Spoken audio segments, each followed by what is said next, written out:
मला माहिती आहे त्याच्या तशा वायफळ वागणुकीमुळे तुझा प्रचंड अनावर झाला. पण हे सावरी, आता माझ्याकडे बघून तर तोराब तू अनुरागामध्ये बदलू शकते. आणि हे बघ, अगं यानंतर आपल्या दोघांनाच आपल्या दोघांचा सुखी संसार फुलवायचा आहे. आणि मी तुला वचन देतो की आपल्या दोघांच्या सुखी संसारामध्ये कोणीही आडी नाही. तू बोलतोस ना तर तुझ्या बोलण्यामध्ये खूप आपुलपणा आहे. तू केवळ माझ्या प्रेमासाठी स्वतःच्या आपल्याला दुरावण्याचं ते जाऊ दे सावरी. तुला खरंच समजतं, अगं आपली दोघांची प्रबळ शक्ती म्हणजे आपल्या दोघांचा एकमेकावर असलेला अभेद्य विश्वास. अगं आज तुझ्या भावाचा पाठिंबा मला मिळाला नसता तर मी ही यशाची उच्च शिखर गाठूच शकलो नसतो. अगं आज मी इंजिनियर झालो, त्यात तुझ्या भावाचा लाख मोलाचा वाटा आहे. माझ्या आई बाबांचा, माझ्या रिश्तेदारांचा त्यात खारीचा वाटा आहेच. मला पण ते कसं ते त्यांचं कर्तव्य होतं. आणि या बोलत बसलं तर खूप काही आहे. पण हे सांग, या ड्रेस मध्ये खूप सुरेख दिसते.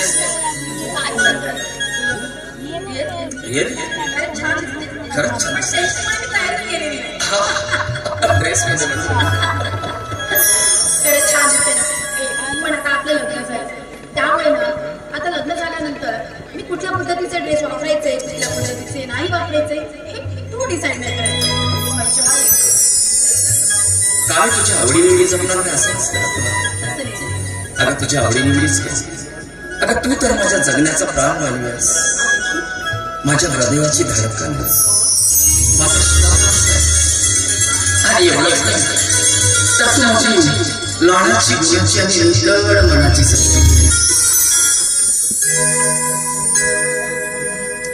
सजनी ग सजनी तू माझी लाजरी साजरी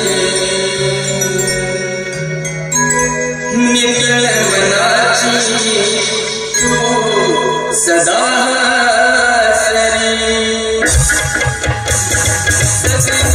गजनी तुम्हारी